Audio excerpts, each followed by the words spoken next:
আনন্দ সংবাদ আগামী 5ই ডিসেম্বর 2025 রোজ শুক্রবার নতুন জালাদিপুর পশ্চিমপাড়া যুবকবৃন্দের উদ্যোগে এক বিরাট ধর্মীয় তাবলিগি জালসার আয়োজন করা হয়েছে। স্থান নতুন জালাদিপুর পিলকি কবরস্থান সংলগ্ন ময়দান।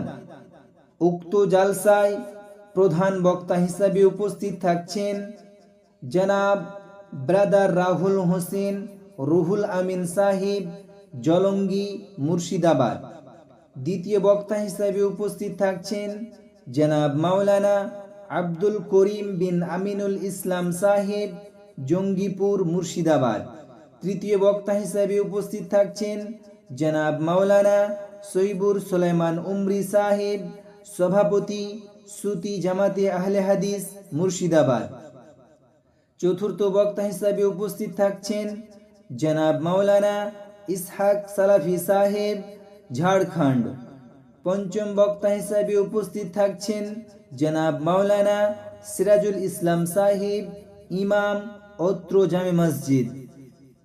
উক্ত জালসায় কোনো ধরনের দোকান বসতে দেওয়া হবে না। উক্ত জালসায় কোনো ধরনের দোকান বসতে দেওয়া হবে না। উক্ত জালসায় মহিলাদের বসিবার ও পর্দার সুব্যবস্থা থাকিবে ইনশাআল্লাহ। উক্ত জালসায় মহিলাদের বসিবার ও পর্দার সুব্যবস্থা থাকবে ইনশাআল্লাহ।